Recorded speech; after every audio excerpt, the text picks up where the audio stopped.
Hello student, the grain online educational platform पर आपका स्वागत है। हम लोग sexual reproduction in flowering plants के लेक्चर नंबर 1 को देख लिए थे। उसमें कुछ टॉपिक था, उसको हम लोग क्लियर किए थे और हम लोग आज के sexual reproduction in flowering plants के लेक्चर नंबर 2 में लेक्चर नंबर 1 से रिलेटेड कुछ ऑब्जेक्टिव को देखेंगे और उसके बाद ऑब्जेक्टिव को देखने के बाद कुछ यानी कि उसकी अगला पॉइंट की ओर बढ़ेंगे। तो लेक्चर 1 से रिलेटेड कुछ ऑब्जेक्टिव जो क्वेश्चन है, इसमें फर्स्ट क्वेश्चन है कि the male reproductive part of a flower, क्या कि male reproductive part of a flower the stamens are collectively known as, यानी कि जो फ्लावर के मेल रिप्रोडक्टिव पार्ट है स्टेमिन्स, उसको और किस नाम से जानते हैं। तो कुछ डायग्राम में हम दिखाए थे कि इस प्रकार से जो है वो मेल रिप्रोडक्टिव पार्ट है और मेल रिप्रोडक्टिव पार्ट को क्या बोले थे, स्टेमिन्स, लेकिन उसका यूनिट क्या दिखाए थे कि यूनिट क्या है, एंड्रोसियम।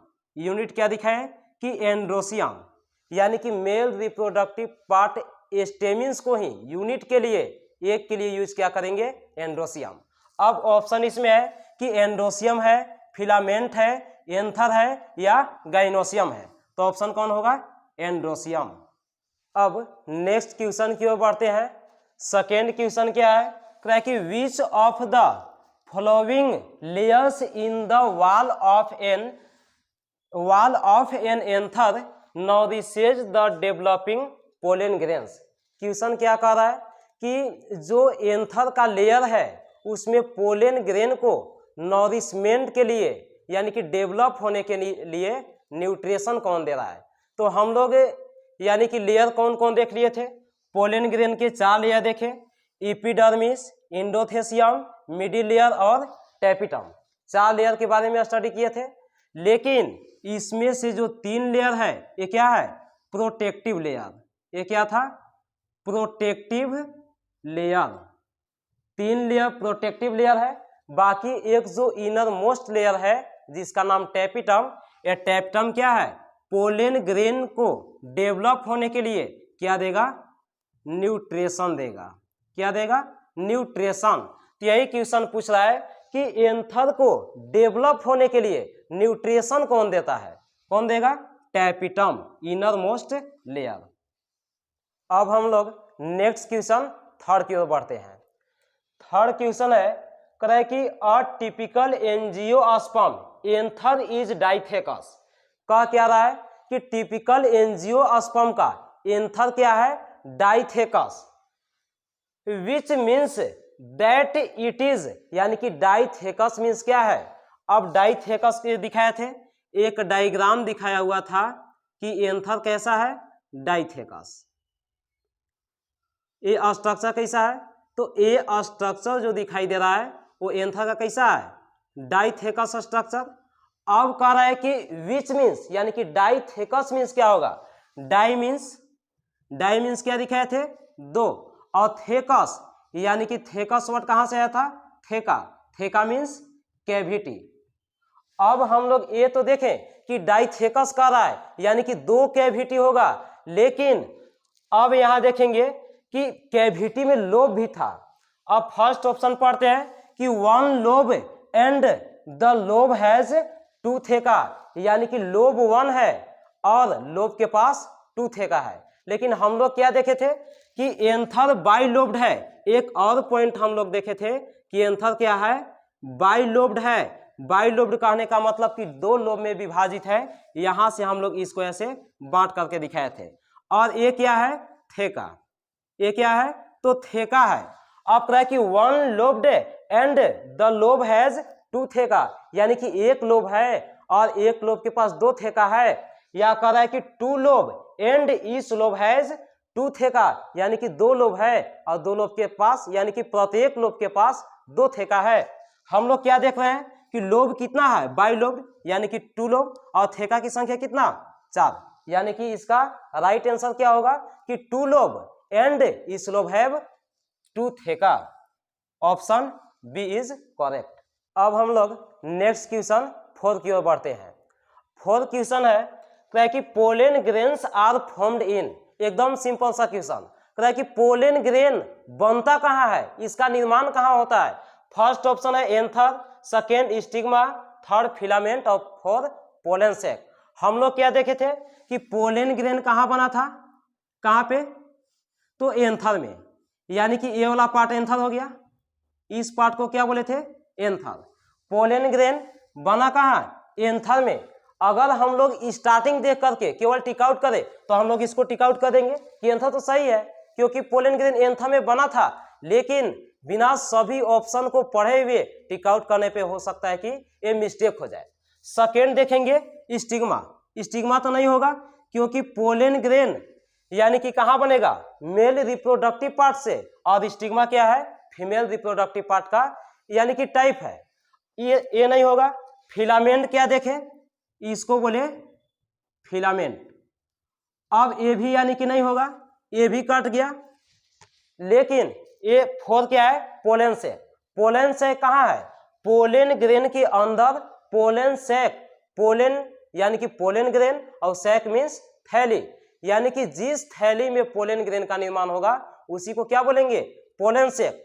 राइट आंसर कौन होगा, तो ए होगा। ये भी आंसर हो सकता है, लेकिन कब, जब ये पोलन सैक नहीं दिया रहेगा तब, क्योंकि पोलन ग्रेन के अंदर पोलन सैक और पोलन सैक के अंदर एंथर का पोलन ग्रेन का निर्माण होगा। अब हम लोग नेक्स्ट क्वेश्चन 5 की ओर देखते हैं। 5 क्वेश्चन है, tapetum is a part of, tapetum किसका पार्ट है। फर्स्ट ऑप्शन है मेल गैमेटोफाइट का, मेल गैमेटोफाइट अभी हम लोग स्टडी भी नहीं किए हैं। सेकेंड क्वेश्चन है ओवरी वाल का, थर्ड ऑप्शन फीमेल गैमेटोफाइट का, और फोर्थ ऑप्शन एंथर वाल का। तो हम लोग क्या देखे थे कि एंथर के 4 वाल होता है, जिसमें फर्स्ट एपिडर्मिस के बारे में देखे, एपिडर्मिस। सेकेंड क्या देखे, इंडोथेसियम, सेकेंड देखे इंडोथेसियम। थर्ड लेयर क्या था, मिडिल लेयर, और फोर्थ क्या था, टैपिटम, टैपिटम। अब इसमें यही कह रहा है कि टैपिटम किसका पार्ट है, तो किसका पार्ट है, एंथर वाल का। एंथर के 4 लेयर था और चौथा लेयर टैपिटम है, यानी कि कह सकते हैं कि एंथर वाल का चौथा पार्ट है। अब हम लोग नेक्स्ट क्वेश्चन 6 की ओर बढ़ते हैं। 6 क्वेश्चन है कि द एंथर वाल कंसिस्ट ऑफ 4 वाल लेयर वेयर, यानी कि एंथर के कितना पे लेयर है, 4 लेयर है। एपिडर्मिस, फर्स्ट लेयर क्या हम लोग देखें, फर्स्ट लेयर देखें कि एपिडर्मिस है, एपिडर्मिस। सेकेंड क्या देखे थे, इंडोथेसियम, इंडोथेसियम। थर्ड नंबर क्या देखे थे कि मिडिल लेयर है, मिडिल लेयर है। और 4 नंबर क्या देखे हम लोग कि टैपिटम है। इसको लेयर को केवल सुन के याद रखिए, ये लेयर सब्जेक्टिव में भी लिखने के लिए आएगा। यानी कि 4 लेयर हम लोग देख लिए, first epidermis, second endothecium, third middle layer और फोर्थ टैपिटम। अब कह कि वेयर, यानी कि इसका कुछ अरेंजमेंट के लिए क्वेश्चन दिया हुआ है। ऑप्शन फर्स्ट कह रहा है कि tapetum lies just inner to endothecium, यानी कि टैपिटम कहाँ है, इंडोथेसियम के अंदर। अब इंडोथेसियम सेकेंड लेयर है, थर्ड लेयर क्या होगा, मिडिल लेयर, यानी कि मिडिल लेयर के बाद वाला लेयर टैपिटम है। लेकिन ये ऑप्शन क्या है, tapetum lies just inner to endothecium, ये क्या है, गलत है। सेकेंड ऑप्शन है कि middle layer lie between endothecium and tapetum. Second क्या है, मिडिल लेयर, यानी कि बात किसका कर रहा है, ये मिडिल लेयर का बात किया। क्या कि लाई पाया जाता है किसके किसके बीच, इंडोथेसियम एंड टैपिटम। यहाँ देखिए कि टैपिटम है और ये इंडोथेसियम, यानी कि टैपिटम और इंडोथेसियम के बीच का कौन लेयर है, तो मिडिल लेयर, यानी कि ये क्या है, ये ऑप्शन करेक्ट है। अब थर्ड नंबर देखें, endothecium lies inner to the middle layer, यानी कि इंडोथेसियम कहाँ है, मिडिल लेयर के अंदर। इंडोथेसियम ऑप्शन का कहना है कि इंडोथेसियम मिडिल लेयर के अंदर है, लेकिन नहीं, मिडिल लेयर है कहाँ, इंडोथेसियम के अंदर। ये भी गलती है। फोर्थ ऑप्शन है tapetum lies next to epidermis, यानी कि टैपेटम किसके बाद का लेयर है, तो एपिडर्मिस का, जबकि यहाँ दिख रहा है कि एपिडर्मिस के बाद का लेयर कौन है, इंडोथेसियम, यानी कि ये भी ऑप्शन क्या है, रॉन्ग ऑप्शन है। राइट ऑप्शन कौन है, केवल बी, यानी कि बी ऑप्शन करेक्ट है। अब हम लोग 7 क्वेश्चन को देखते हैं। 7 क्वेश्चन है which of the following statements regarding the structure of microsporangium are correct, यानी कि इसमें कुछ स्टेटमेंट दिया हुआ है और कह रहा है कि इस स्टेटमेंट में कौन सा करेक्ट है, यानी कि करेक्ट की अगर हम लोग देख लेंगे तो ये क्वेश्चन आसानी से सॉल्व हो जाएगा। और नीट में जो इस वर्ष का क्वेश्चन है वो सब लगभग अधिक क्वेश्चन स्टेटमेंट का ही दिया हुआ है। फर्स्ट स्टेटमेंट है कि microsporangium is generally surrounded by 4 wall layer. Microsporangium कितना लेयर से घिरा हुआ है, 4 लेयर से। फर्स्ट लेयर एपिडर्मिस, सेकेंड है इंडोथेसियम, मिडिल लेयर एंड टैपेटम। तो ये तो सही है, क्योंकि हम लोग अभी देखें कि माइक्रोस्पोरेंजियम जो स्टडी किए थे एंथर वाल लेयर, वो कितना लेयर से घिरा था, 4 लेयर से, एपिडर्मिस, इंडोथेसियम, मिडिल लेयर और टैपेटम। ये ऑप्शन करेक्ट है, यानी कि ये स्टेटमेंट क्या है, करेक्ट है। अब सेकेंड स्टेटमेंट क्या है, कि outer 3 layers perform functions protection. 3 layer के काम क्या है, प्रोटेक्शन करना, एंड डिहेंस ऑफ एंथर, यानी कि एंथर को फाड़ने में मदद करेगा, डिहेंस संफुटन में मदद करेगा।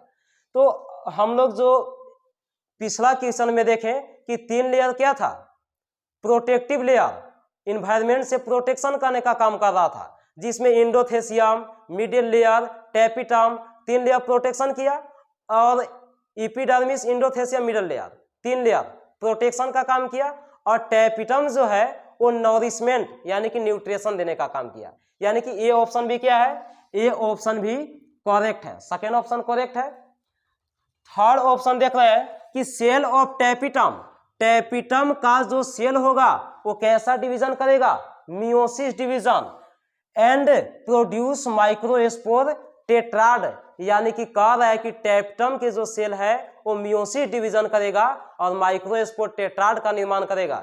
ये ऑप्शन इनकरेक्ट है, क्योंकि माइक्रोस्पोर टेट्राड का निर्माण कहां से होगा, तो माइक्रोस्पोर मदर सेल से, लेकिन इसमें क्या है कि टैपेटम डिवाइड करेगा और माइक्रोस्पोर टेट्राड का निर्माण करेगा। अब ये स्टेटमेंट 3 में से हम लोग क्या देखें कि फर्स्ट एंड सेकेंड करेक्ट है, जबकि थर्ड इनकरेक्ट है। अब हम लोग का उसको कहाँ ढूंढे, तो उसको हम लोग अब ऑप्शन में देखेंगे। ऑप्शन फर्स्ट है कि फर्स्ट एंड सेकेंड ओनली, यानी कि क्या कह रहा है कि फर्स्ट और सेकेंड जो है वो करेक्ट है। तो हम लोग तो देखें कि फर्स्ट और सेकेंड करेक्ट है, यानी कि ऑप्शन कौन होगा, ऑप्शन ए होगा। नेक्स्ट क्वेश्चन 8 की ओर बढ़ते हैं। 8 क्वेश्चन में है कि the given diagram shows microsporangium of a mature anther, identify A, B and C, यानी कि एक एंथर का डायग्राम दिया हुआ है और डायग्राम में क्या दिखाना है, ए, बी और सी का, यानी कि नामांकन करना है, उसका नाम लिखना है। अब हम लोग इसमें देखे थे, यानी कि एंथर में 4 लेयर, वही 4 लेयर के बाद इसमें भी कर रहा है। सबसे फर्स्ट लेयर क्या था, एपिडर्मिस, सेकेंड क्या था, इंडोथेसियम, थर्ड मिडिल लेयर, और जो नेक्स्ट लेयर था यानी कि आउटर मोस्ट, उसको क्या बोले थे, टैपेटम। अब हम लोग देख रहे हैं कहां से स्टार्ट किया है, ए में देख रहे हैं कि फर्स्ट लेयर को नहीं लिया है, लिया कहां से है, तो सेकेंड लेयर से लिया है। सेकेंड लेयर के नाम क्या था, इंडोथेसियम, सेकेंड लेयर के नाम क्या है, इंडोथेसियम। फर्स्ट लेयर को छोड़ दिया है, अगर ये फर्स्ट लेयर लिया हुआ रहता हम लोग एपिडर्मिस से स्टार्ट करते, लेकिन सेकेंड लेयर है इंडोथेसियम। यहाँ पे देख रहे हैं कि थर्ड लेयर, थर्ड लेयर में क्या है, तो मिडिल लेयर, मिडिल लेयर, और यहाँ पे जो यानी कि स्फेरिकल टाइप के दिखाई दे रहा है वो किसको लिया है, तो ये पोलन ग्रेन को दिखाया है कि इसमें पोलन ग्रेन है, यानी कि पोलन ग्रेन के यहाँ जो लेयर होता है आउटर मोस्ट लेयर, उसका नाम क्या था, तो टैपिटम, टैपिटम। अब इसमें क्या है, फर्स्ट क्या हुआ, तो इंडोथेसियम, सेकेंड क्या है मिडिल लेयर, और थर्ड क्या है टैपिटम। जहां इस प्रकार से ऑप्शन मिलेंगे उसको हम लोग राइट यानी कि टिक आउट करेंगे। ऑप्शन ए में कह रहा है कि फर्स्ट है मिडिल लेयर, हम लोग की ज्यादा देखने की जरूरी नहीं है, फर्स्ट है मिडिल लेयर, ऑप्शन ए के का नाम है, तो हम लोग यहीं से इसको यानी कि राउंड कर देंगे, क्योंकि फर्स्ट में क्या देख रहे हैं हम लोग कि इंडोथेसियम है, सेकेंड में कह रहा है कि फर्स्ट इंडोथेसियम है, सेकेंड ऑप्शन के देखेंगे हम लोग, थर्ड कह रहा है कि इंडोथेसियम फर्स्ट है, यानी कि देखना हम लोग की कौन है, केवल सेकेंड और थर्ड, फोर्थ की ओर भी नहीं जाना है, क्योंकि फोर्थ में क्या बोला कि फर्स्ट टैपिटम है। तो टाइम को बचाने के लिए हम लोग कुछ ऐसा कर सकते हैं, इसमें केवल दो ही हम लोग ऑप्शन देखेंगे। अब हम जांच करते हैं ऑप्शन नंबर बी के, सेकेंड कर रहा है टैपिटम, लेकिन सेकेंड हम लोग यहाँ क्या देखे मिडिल लेयर, यानी कि ए ऑप्शन भी रॉन्ग हो गया। रॉन्ग कहां से हुआ, ये टैपिटम दिखाया सेकेंड में, यानी कि राइट आंसर कौन है, थर्ड। थर्ड क्या है, सी राइट आंसर। फर्स्ट में इंडोथेसियम है, सेकेंड में मिडिल लेयर है, और थर्ड में टैपिटम, यानी कि सी ऑप्शन राइट है। अब हम लोग 9 क्वेश्चन की ओर देखेंगे। 9 क्वेश्चन है, एंथर इज जनरली, यानी कि एंथर जनरली होता क्या है। ऑप्शन फर्स्ट है मोनोस्पोरेंजिएट, मोनो मीन्स क्या होता है, मोनो मीन्स एक, एस्पोरेंजिएट किससे लिया है, यानी कि एस्पोरेंजिया, क्या एंथर के पास एक एस्पोरेंजिया होता है। ऑप्शन बी है बाई एस्पोरेंजिएट, बाई मीन्स दो, यानी कि बाई किसके लिए यूज किया, दो, क्या है कि एंथर के पास दो एस्पोरेंजिया है। टेट्रा एस्पोरेंजिएट, टेट्रा एस्पोरेंजिएट, टेट्रा मीन्स चार, क्या है कि एंथर के पास चार एस्पोरेंजिया होता है। और डी ऑप्शन है ट्राई एस्पोरेंजिएट, ट्राई मीन्स यानी कि तीन।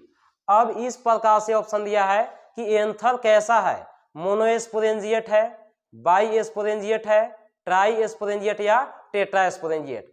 हम लोग डायग्राम में कुछ देख चुके थे, जो डायग्राम हम लोग एंथर का दिखाए थे उसमें क्या देखे थे, किस प्रकार से एंथर था, और हम लोग डायग्राम को इसको बार बार देख रहे हैं क्योंकि इससे बहुत सारे क्वेश्चन निकल रहे हैं।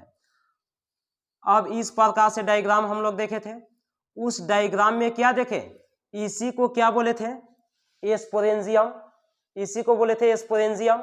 एस्पोरेंजियम की संख्या कितना है, 1 2 3 4, एंथर के अंदर 4 एस्पोरेंजिया, यानी कि क्या बोलेंगे टेट्रा एस्पोरेंजिएट। ऑप्शन कौन है, टेट्रा एस्पोरेंजिएट, सी है, तो राइट आंसर सी होगा। अब हम लोग नेक्स्ट क्वेश्चन 10 की ओर चलते हैं। 10 क्वेश्चन है कि the function of labelled part x is, एक डायग्राम इसमें दिखाया हुआ है और डायग्राम में एक लेबल्ड किया हुआ है, कह रहा है कि एक्स का नाम बताइए। एक्स इज यानी कि एक्स क्या है। अब हम लोग क्या देख रहे हैं कि एक्स ये कौन सा लेयर दिखाई दे रहा है, ये भी क्वेश्चन लेयर से ही पूछा है। अब लेयर से यानी कि 4 लेयर तो हम लोग पढ़ते आ रहे हैं, epidermis, endothecium, middle layer, tapetum. हम लोग यहाँ देखें तो ये लास्ट लेयर दिखाई दे रहा है, यानी कि लेयर की अगर बात करें तो ये कौन सा लेयर है, टैपिटम है। अगर हम लोग लेयर की बात करेंगे तब, लेकिन ऑप्शन क्या है कि डिहेंस, मैकेनिकल, न्यूट्रिशन, प्रोटेक्शन। कहीं ना कहीं अगर हम लोग देखें तो इस ऑप्शन में एक्स जो यानी कि लेबल्ड किया गया है उसका नाम नहीं पूछ रहा है, उसका कुछ फंक्शन दिया हुआ है, क्राई कि डिहेंस में मदद करता है, मैकेनिकल सपोर्ट ये सब ऐसा कुछ काम करेगा, या न्यूट्रिशन ये सब देगा, या प्रोटेक्शन का काम करेगा, इस प्रकार से है। तो अगर हमको ये नाम ध्यान रहे तो हम लोग तो इसका फंक्शन पढ़ चुके हैं। ये टैपिटम है और टैपिटम क्या कहता है, पोलन ग्रेन को न्यूट्रिशन देने का काम करता है, यानी कि न्यूट्रिशन ऑप्शन कौन है, सी, इसका राइट आंसर सी होगा। अब हम लोग लेक्चर 1 में जो sexual reproduction in flowering plant का थ्योरी पढ़ चुके थे, उसमें बहुत सारे यानी कि पार्ट के बारे में पढ़ें, उसको समझें, और हम लोग अब लेक्चर 2 में क्या देखेंगे, तो थ्योरी को उसी को आगे बढ़ाएंगे। अगर आपको थ्योरी को बेहतर तरीके से समझना है, लेक्चर 2 को आपको बेहतर तरीके से समझना है, तो उसको समझने के लिए एक बार आप टाइम निकाल करके और लेक्चर 1 को जरूर देखिए। हो सकता है कि लेक्चर 1 के देखने के बाद लेक्चर 2 आपको बेहतर समझ आए। अब हम लोग कुछ लेक्चर 2 में जो है वो क्वेश्चन से स्टार्ट किए हैं, क्योंकि ये क्वेश्चन आपको अरेंजमेंट जो है, जो अरेंजमेंट पूरा पार्ट के एंथर के डायग्राम दिखाए हैं उस डायग्राम से रिलेटेड है। अगर आपको अरेंजमेंट याद रहेगा, दिमाग में फिगर बैठा हुआ रहेगा, तो एकदम अच्छा से पॉइंट बाय पॉइंट बेहतरीन तरीके से समझ आएगा। तो कोशिश कीजिए कि एक बार लेक्चर 1 आप जरूर देखिए। थ्योरी को समझने के लिए दिखना ही होगा आपको। एक क्वेश्चन से हम इसको स्टार्ट किए हैं कि arrange the following terms in the correct developmental sequence pollen grain, यानी कि पोलन ग्रेन का एक करेक्ट डेवलपमेंट सीक्वेंस है, यानी कि किस प्रकार से है। अब यानी कि क्या दिया है कि करेक्ट सीक्वेंस कैसा है, pollen grain, sporogenous tissue, microspore tetrad, pollen mother cell, male gametes, यानी कि इस प्रकार से कुछ उसका यानी कि नाम दिया हुआ है। अब इसमें क्वेश्चन क्या है कि इसको यानी कि सही तरीका से सजाना है। सबसे पहले कौन निर्माण हुआ, उसके बाद कौन निर्माण हुआ, उसके बाद लास्ट में कौन बना, इस प्रकार से समझाना है। अब हम लोग जो डायग्राम देखे थे, डायग्राम में क्या देखे थे हम लोग, ये डायग्राम आप लोग के हम बहुत बार दिखा चुके हैं और इसको बहुत बार दिखा चुके हैं, अभी भी बहुत बार इसको दिखाएंगे, क्योंकि क्वेश्चन ये से ये डायग्राम से पूछ रहा है। अगर डायग्राम समझना है तो हो सकता है कि आपको कुछ परेशानी हो। हम लोग क्या देखे थे कि इस तरह से जो डायग्राम देखे हम लोग, वो डायग्राम में क्या था, एंथर था। अब हम लोग जो एंथर में देखे, यानी कि ये डायग्राम एंथर देख चुके थे।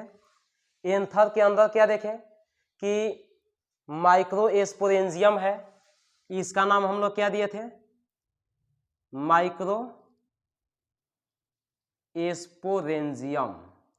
माइक्रोस्पोरेंजियम की संख्या कितना था, 4। हम लोग कोई डायग्राम में देख चुके थे। माइक्रोस्पोरेंजियम की संख्या 4 हम लोग देखें। अब माइक्रोस्पोरेंजियम के सेंटर में क्या होता है, स्पोरोजीनस टिश्यू। कुछ ध्यान रखिएगा कि माइक्रोस्पोरेंजियम के सेंटर में स्पोरोजीनस टिश्यू होता है। अब जो स्पोरोजीनस टिश्यू है, टिश्यू यानी कि सेल से बना होगा।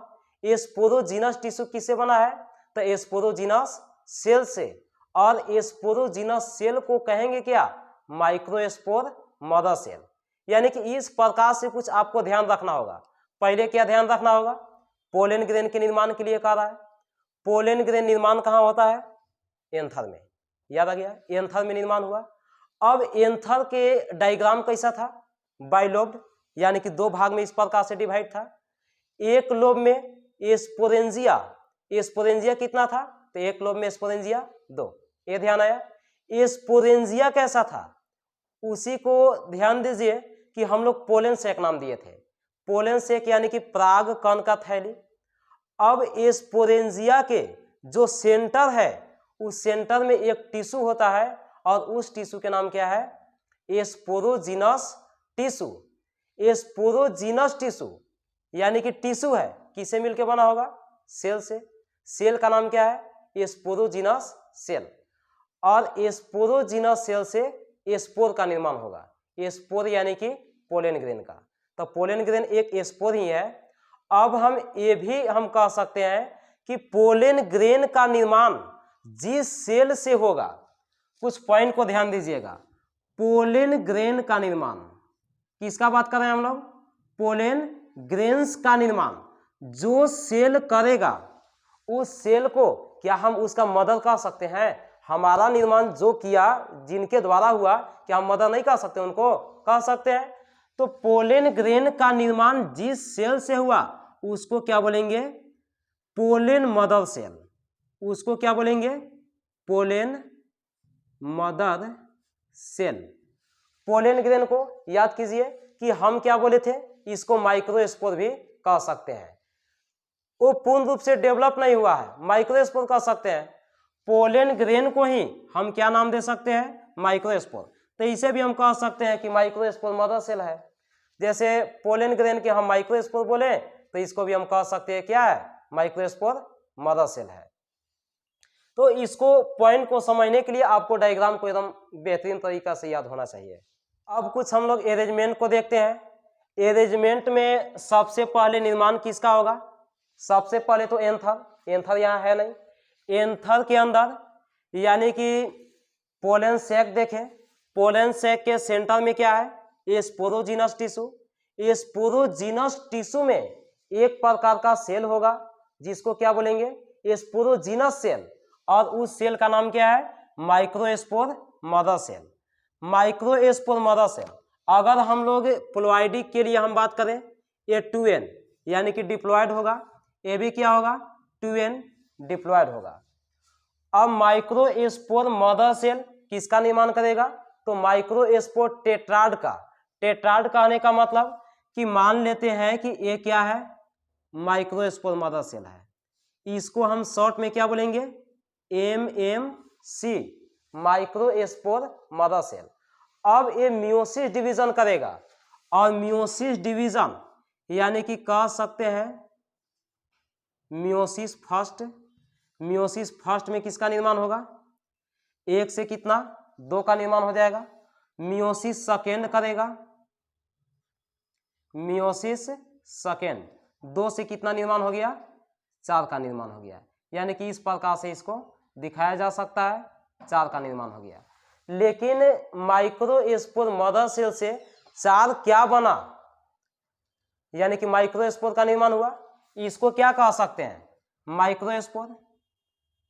माइक्रोस्पोर माइक्रोस्पोर मदर सेल से किसका निर्माण हुआ, माइक्रोस्पोर का। मियोसिस डिवीजन किया, यानी कि कह सकते हैं कि ये डिप्लॉयड से क्या हो गया, हैप्लॉयड हो गया, यानी कि नंबर ऑफ क्रोमोसोम कितना, n। अब माइक्रोस्पोर टेट्राड क्यों बोले, क्योंकि ये 4 के फॉर्म में निर्माण होगा। स्पोरोजिनस टिश्यू से स्पोरोजिनस सेल, और स्पोरोजिनस सेल यानी कि microspore mother cell meiosis division करके 4 के फॉर्म में ऐसे किसका निर्माण करेगा, माइक्रोस्पोर का, या इसी को क्या बोलते हैं, पोलन ग्रेन। अगर कहीं क्वेश्चन ये दे कि तो फिर ये बताइए आप कि एक एंथर के अंदर कितना पोलन ग्रेन का निर्माण होगा, आपको तुरंत ध्यान आएगा कि माइक्रोस्पोर मदर सेल 1 से कितना बनाया, 4 बनाया, यानी कि 4 एंथर का निर्माण होगा। लेकिन वो क्या हो जाएगा, गलत हो जाएगा। क्यों, क्योंकि हम लोग क्या देख रहे हैं कि एक माइक्रोस्पोर मदर सेल या पोलन मदर सेल कितना का निर्माण कर रहा है, 4 का। लेकिन क्या एक ही वहां पोलन मदर सेल है, स्पोरोजिनस टिश्यू के पास बहुत सारा पोलन मदर सेल है, यानी कि बहुत सारे पोलन ग्रेन का निर्माण होगा। अब यहां देखिए कि पोलन मदर सेल किसका निर्माण किया, माइक्रोस्पोर टेट्राड का। इसके जगह हम लोग माइक्रोस्पोर मदर सेल भी लिख सकते हैं। अब ये माइक्रोस्पोर टेट्राड से यानी कि मैच्योर होकर के किसका निर्माण कर दिया, पोलन ग्रेन्स का, और पोलन ग्रेन से निर्माण होगा मेल गैमीटोफाइट का। मेल गैमीटोफाइट के बारे में हम लोग फिलहाल स्टडी नहीं करेंगे, किए नहीं है, लेकिन हम लोग इसको जल्द ही देखेंगे। अब यहां देख रहे हैं हम लोग माइक्रोस्पोरोजेनेसिस, या क्या कहेंगे इसको, डेवलपमेंट ऑफ मेल गैमीटोफाइट। यानी कि हम लोग कहां पहुंच रहे हैं, मेल गैमीटोफाइट के पास, या इसी को क्या बोले हम लोग, microsporogenesis. Microsporogenesis, microsporogenesis means the process of formation of microspore यानी कि पोलन ग्रेन।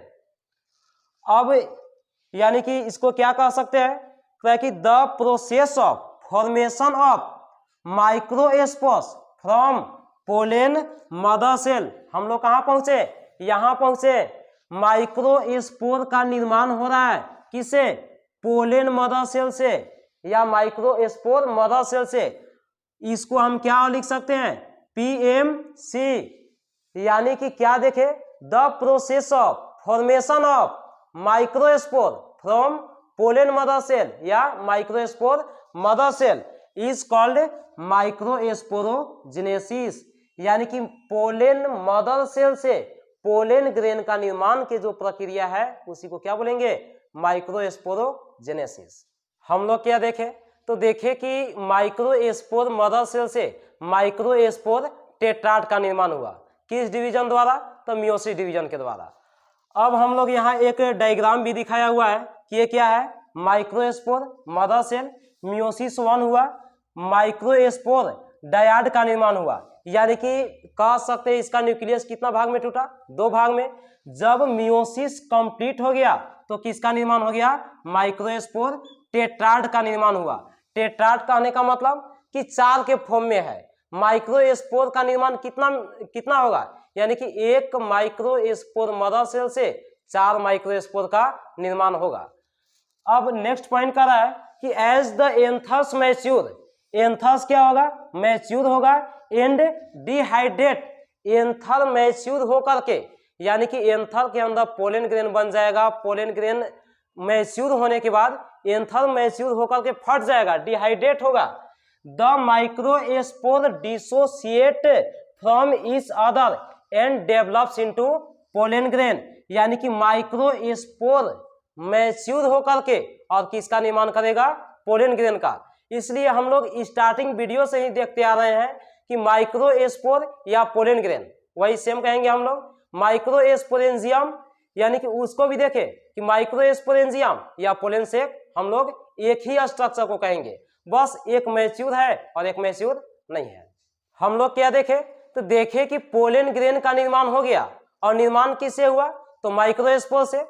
अब पोलन ग्रेन ही क्या है? Male gametophyte. एक पॉइंट इसको ध्यान देना होगा कि पोलन ग्रेन को ही क्या बोलते हैं? Male gametophyte, male gametophyte. अब एक यानी कि नया वर्ड लग रहा होगा कि मेल गैमेटोफाइट क्या है? तो मेल गैमेटोफाइट से किसका निर्माण होगा? मेल गैमेट का निर्माण होगा। अब इसका कुछ पॉइंट हम लोग देखते हैं। क्या है कि pollen grains is the first cell of male gametophyte. Pollen grain क्या है? मेल गैमेटोफाइट का फर्स्ट सेल है। इट इज जनरली एस्फेरिकल, एक ऐसा होता है एस्फेरिकल होगा, measuring about 25 to 50 micrometres in diameter, यानी कि पोलन ग्रेन क्या होगा? 25 से 50 माइक्रोमीटर इसका डायमीटर होगा। ताकि pollen grain protoplasm is uninucleate, हम लोग जस्ट डायग्राम देखे थे कि ये पोलन ग्रेन है, एक पोलन ग्रेन को ले लिए, और पोलन ग्रेन में न्यूक्लियस कितना है? सिंगल न्यूक्लियस, यानी कि क्या होगा? यूनिन्यूक्लिएट। नेक्स्ट पॉइंट है कि मैच्योर माइक्रोस्पोर या pollen grain is surrounded by 2 layer, यानी कि अब पोलन ग्रेन भी कितना लेयर से घिरा हुआ है? 2 लेयर से। और 2 लेयर कौन कौन है? First layer exine and second layer intine. हम लोग क्या देखें?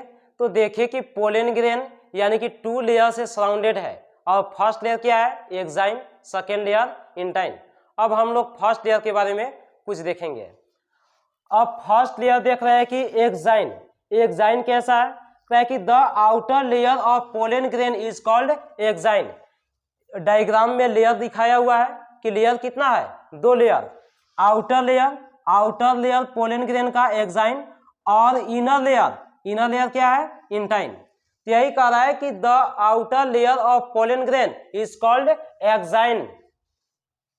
It is made up of sporopollenin, यानी कि एक किससे बना होता है? स्पोरोपोलेनिन से बना हुआ है। It is one of the most resistant organic materials. ध्यान देना कि जो स्पोरोपोलेनिन है वो रेजिस्टेंट ऑर्गेनिक मटेरियल है, उस पर किसी तरह से एंजाइम डाले या किसी प्रकार से एसिड उस पर फेंक दे, किसी प्रकार इन्वायरमेंट में बदलाव हो, सब यानी कि हर लेयर टूट सकता है, लेकिन स्पोरोपोलेनिन का लेयर टूटेगा नहीं। वो इस प्रकार का रेजिस्टेंट मटेरियल है कि उस पर किसी का प्रभाव यानी कि होगा ही नहीं। कि इट इज डिसकंटिन्यूअस लेयर, लेकिन एक जो यानी कि बना हुआ है, कहीं ना कहीं इसे थोड़ा सा और फायदा हुआ कि ये लेयर कैसा है? डिसकंटिन्यूअस, यानी कि अगर हम पोलन ग्रेन डायग्राम ऐसा छाप दें, इस प्रकार से कह दे कि ये पोलन ग्रेन है, तो ये लेयर को क्या बोलेंगे? कंटिन्यूअस। एक कंटिन्यूअस लेयर, लेकिन अगर हम इस तरह से लेयर दिखाएं, इस प्रकार से लेयर दिखाएं, तो ये लेयर कैसा है, डिसकंटिन्यूअस लेयर। अब इसका भी कुछ ना कुछ फायदा है, तो कहिए कि कैसे फायदा है। ये तो मोस्ट रेजिस्टेंट है जिसपे एंजाइम का प्रभाव न पड़े, एसिड का प्रभाव न पड़े, टेम्परेचर का प्रभाव न पड़े, तो ये तो कंटिन्यूअस होना चाहिए था, और कंटिन्यूअस होता तो और बेहतर होता, लेकिन ये डिसकंटिन्यूअस है, वही बेहतर है। क्यों? क्योंकि ये डिसकंटिन्यूअस लेयर जहां से है वहां पे किसका निर्माण होगा, इधर से जर्म पोर का निर्माण होगा, यानी कि ये क्या होगा, जर्म पोर। अगर एक कंटिन्यूअस लेयर होता तो इसको तोड़ पाना मुश्किल था, टूटता ही नहीं, और जब टूटता ही नहीं तो मेल गैमीटोफाइट से मेल गैमीट का निर्माण होगा, और मेल गैमीट का जब निर्माण हो जाएगा तो ये मेल गैमीट निकल नहीं पाता, क्योंकि निकलने का कोई जगह ही नहीं है। तो यही कह रहा है कि ये कैसा लेयर है, डिसकंटिन्यूअस लेयर। डिसकंटिन्यूअस कहने का मतलब कि बीच बीच में गैप करके बना हुआ है, कहीं कहीं पतला एकदम लेयर है, न के बराबर। कि it can not be destroyed by enzymes, strong acids, high temperatures and alkali, यानी कि ये जो लेयर है स्पोरोपोलिनिन का वो डिस्ट्रॉयड नहीं होगा, किससे, तो कि एंजाइम से भी डिस्ट्रॉयड नहीं होगा, स्ट्रॉन्ग एसिड डाल दे तो भी वो डिस्ट्रॉयड नहीं होगा, हाई टेम्परेचर आ जाए तो भी डिस्ट्रॉयड ना होगा, और नहीं अल्कली मीडियम से वो डिस्ट्रॉयड होगा, टेम्परेचर बढ़े तो भी डिस्ट्रॉयड नहीं, कितना भी हवा चले तो भी डिस्ट्रॉयड नहीं, यानी कि वो कैसा है, रेजिस्टेंट लेयर है। अब हम लोग सेकेंड क्या देखेंगे, इंटाइन। कि the innermost layer of pollen grain is called intine. Intine कैसा लेयर है, इनरमोस्ट लेयर पोलन ग्रेन का। इसका ज्यादा रेजिस्टेंट होना जरूरी भी नहीं है, क्योंकि उसके जो मेन कोवर है, मेन लेयर है, वो तो मजबूती दिया ही है, तो उसको खास मजबूती की जरूरी भी नहीं है। कि इट इज थिन, ये पतला सा लेयर है, इलास्टिक एंड कंटिन्यूअस लेयर है। इंटाइन का लेयर इसमें हम लोग किसको बोलेंगे, तो ये जो लेयर दिखाई दे रहा है ये कैसा लेयर है, कंटिन्यूअस लेयर। कंटिन्यूअस लेयर दिखाई दे रहा है, और इसी लेयर को क्या बोलेंगे हम लोग, तो इंटाइन बोलेंगे। इंटाइन ये कंटिन्यूअस लेयर है, कंटिन्यूअस लेयर है, लेकिन ये थिन है, इलास्टिक है, यानी कि ये टूट सकता है आसानी से। Cracky and continuous layer which is made up of cellulose and pectin, यानी कि इंटाइन के लेयर किसका बना होता है, सेल्यूलोज और पेक्टिन का। हम लोग क्या देखें, तो यही देखें कि पोलन ग्रेन का दो लेयर है, एक एक्साइन लेयर, एक इंटाइन लेयर। एक्साइन डिसकंटिन्यूअस है, हम लोग देखें क्या कि एक्साइन का लेयर डिसकंटिन्यूअस है, इंटाइन का लेयर कंटिन्यूअस है। एक्साइन का लेयर मोस्ट रेजिस्टेंस है, लेकिन इंटाइन का लेयर वैसा रेजिस्टेंस नहीं है, थिन लेयर है। अब हम लोग क्या देखेंगे, तो अब देखेंगे यानी कि ये हम लोग किसके लिए बात कर रहे थे, पोलन ग्रेन के लिए। पोलन ग्रेन, इसका न्यूक्लियस को भी देखें कि कैसा न्यूक्लियस था, एक nucleus uninucleate. Uninucleate के लिए हम लोग बात कर चुके थे, थोड़ा यूनी न्यूक्लिएट है। अब जब पोलन ग्रेन डेवलप होगा, पोलन ग्रेन के हम लोग बात करेंगे, एंथर के नहीं, जब पोलन ग्रेन डेवलप होगा उसको न्यूट्रिशन मिलेगा, टैपिटम न्यूट्रिशन दे रहा है डेवलप होने के लिए, तो डेवलप होकर के साइज को बढ़ा देगा, और साइज को जब बढ़ा देगा ताकि the size of nucleus increases and it is divided mitotically to produce unequal outer cell, यानी कि जब पोलन ग्रेन को न्यूट्रिशन मिलेगा और उसका साइज बढ़ेगा तो उसका जो न्यूक्लियस है वो माइटोटिक डिवीजन करेगा, मियोसिस नहीं, माइटोटिक डिवीजन, यानी कि केवल संख्या को बढ़ाने वाला। और कैसा सेल बनाएगा, अनइक्वल आउटर सेल। अनइक्वल कहने का मतलब दोनों जो सेल होंगे वो बराबर नहीं होंगे, एक छोटा सा तो एक बड़ा सा, अनइक्वल। अब फर्स्ट सेल क्या है, फर्स्ट सेल है वेजिटेटिव सेल और सेकेंड जेनरेटिव सेल, यानी कि हम क्या देखें, पोलन ग्रेन माइटोटिक डिवीजन किया, माइटोटिक डिवीजन किया, और माइटोटिक डिवीजन करके यानी कि कैसा सेल बनाया, तो टू अनइक्वल आउटर सेल। अब टू अनइक्वल डॉटर से कहने का मतलब इस प्रकार से सेल में ऐसे डिवाइड हो गया, इस प्रकार से सेल में डिवाइड हो गया। अब इस प्रकार से सेल को देख रहे हैं कि एक सेल लार्ज साइज का है और एक सेल स्मॉल साइज का है। फर्स्ट क्या है, वेजिटेटिव सेल और सेकेंड जेनरेटिव सेल, जो डायग्राम में यहां दिखाया हुआ है, वेजिटेटिव सेल और जेनरेटिव सेल। अब वेजिटेटिव सेल किसको कहेंगे, कहे कि it is bigger, has abundant food reserve and a large irregularly shaped nucleus. अगर पोलन ग्रेन का न्यूक्लियस डिवाइड करता है, दो सेल का निर्माण करता है, अगर हम कहते हैं कि एक लार्ज है और एक स्मॉल है, तो आखिर लार्ज वो क्यों हो गया, ज्यादा भोजन लिया होगा, यानी कि जो उसमें पोलन ग्रेन में यानी कि न्यूट्रिशन था, न्यूट्रिशन को ज्यादा तो अपने खींच लिया और छोटा वाला के कम दिया। जो ज्यादा खाएगा ज्यादा बड़ा होगा, कम खाएगा छोटा हो जाएगा। तो यही कह रहा है कि वेजिटेटिव सेल कैसा है, बिगर साइज, यानी कि बड़ा वाला जो सेल है उसको क्या बोलेंगे, वेजिटेटिव सेल। क्यों बड़ा हुआ, कहे कि बिगर हैज एबंडेंट फूड रिजर्व, यानी कि उसके पास जो फूड है काफी अधिक मात्रा में है, and a large irregular shape nucleus, और इसके पास एक न्यूक्लियस है वो भी लार्ज है, लेकिन कैसा, इरेगुलर शेप, यानी कि कोई ये नहीं कहेंगे कि स्फेरिकल है, या ये नहीं कह सकते उसको कि ओवल लाइक स्ट्रक्चर है। शेप कैसा है, इरेगुलर शेप का है। जो डायग्राम में यहां से यानी कि हम इस डायग्राम में दिखाएं तो ये दिखाई दे रहा है, ये क्या है, सेल। यहां से यहां तक इस पार्ट को सेल हम लोग बोलेंगे। ये क्या है, तो सेल है, ये हो गया सेल। इसका नाम क्या दिए, तो इसका नाम दे दिए वेजिटेटिव सेल। डायग्राम में दिखाया हुआ है उसी के अनुसार दिखाते हैं। अब एक छोटा सा ये जो सेल दिखाई दे रहा है, यहां से यहां तक का सेल, इस सेल को क्या बोले, जेनरेटिव सेल।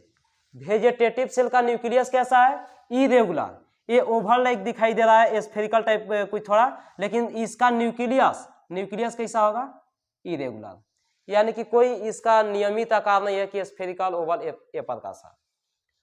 अब सेकेंड हम लोग क्या देखेंगे, जेनरेटिव सेल, कहे कि it is a small. Generative cell कैसा है, छोटा आकृति है, क्योंकि उसको न्यूट्रिशन कम मिला।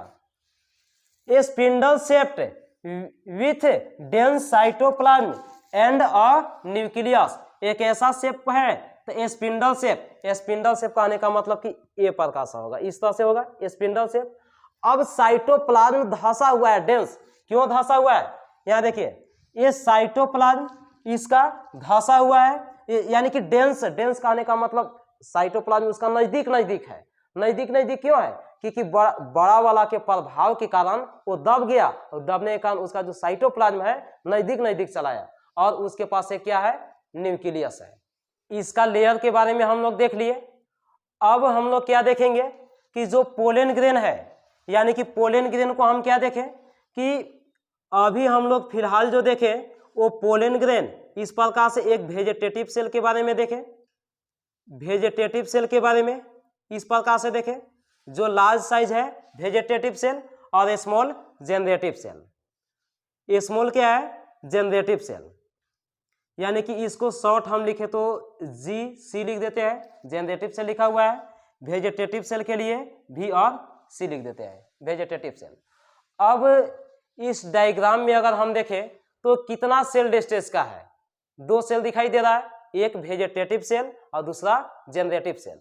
तो इस डायग्राम को हम क्या कह सकते हैं, इसी को हम बोल सकते हैं टू सेल्ड स्टेज। इसी को क्या बोलेंगे, टू सेल्ड स्टेज। क्यों, एक वेजिटेटिव सेल और दूसरा जेनरेटिव सेल, यानी कि कितना सेल्ड स्टेज है, टू सेल्ड स्टेज। और जितना भी एंजियोस्पर्मिक प्लांट है, यानी कि फ्लावरिंग प्लांट है, 60% यानी कि जो पोलन ग्रेन होगा वो कैसा होगा, टू सेल्ड स्टेज। इसको ध्यान रखिए। अब क्या हो सकता है, तो जो जेनरेटिव सेल दिखाई दे रहा है, ये जेनरेटिव सेल है। जेनरेटिव सेल इसको क्या माने, जेनरेटिव सेल, ये माइटोटिक डिवीजन करेगा, माइटोटिक डिवीजन करेगा और कितना का निर्माण करेगा, ये 2 भाग में बढ़ जाएगा। जब ये जेनरेटिव सेल माइटोटिक डिवीजन कर दिया तो सेल की संख्या कितना हो गया, कुछ इस प्रकार से डायग्राम हो जाएगा, इस प्रकार से डायग्राम हो जाएगा। ये तो वेजिटेटिव सेल लार्ज साइज है ही। अब इसमें क्या होगा कि माइटोटिक डिवीजन करने के बाद ये कितना सेल हो गया, ये जेनरेटिव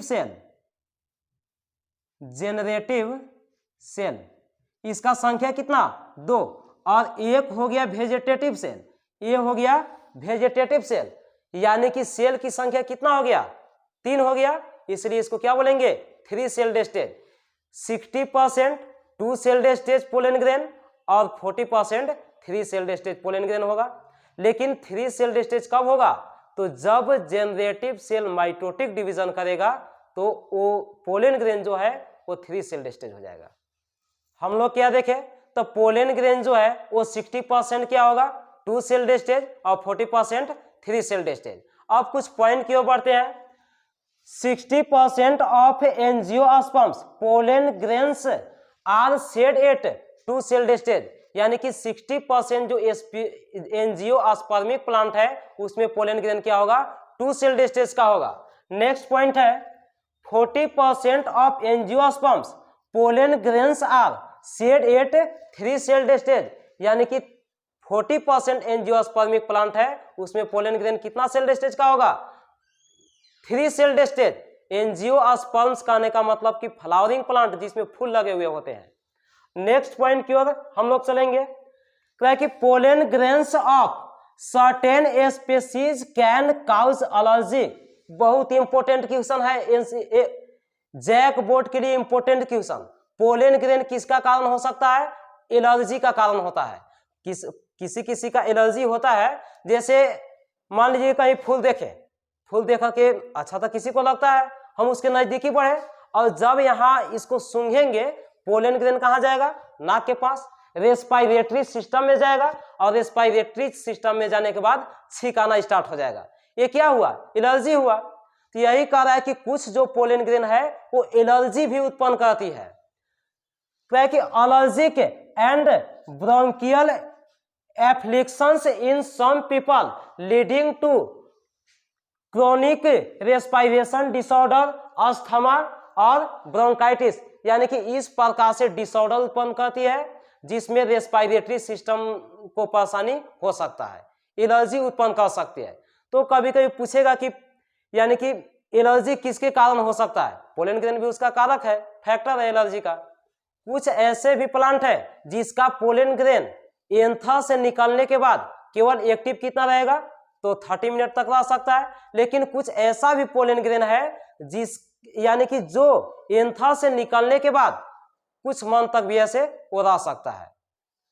अब यही कह रहा है कि some cereals such as rice and wheat pollen grains lose viability within 30 minutes, यानी कि राइस है, व्हीट है, यानी कि धान गेहूं, उसका जब पोलन ग्रेन निकलेगा तो निकलने के बाद एक्टिव कब तक रहेगा, केवल 30 मिनट, उसके बाद वो डिस्ट्रॉयड हो जाएगा, यानी कि एक्टिव वो होगा ही नहीं, वो फंक्शनल पोलन ग्रेन नहीं है।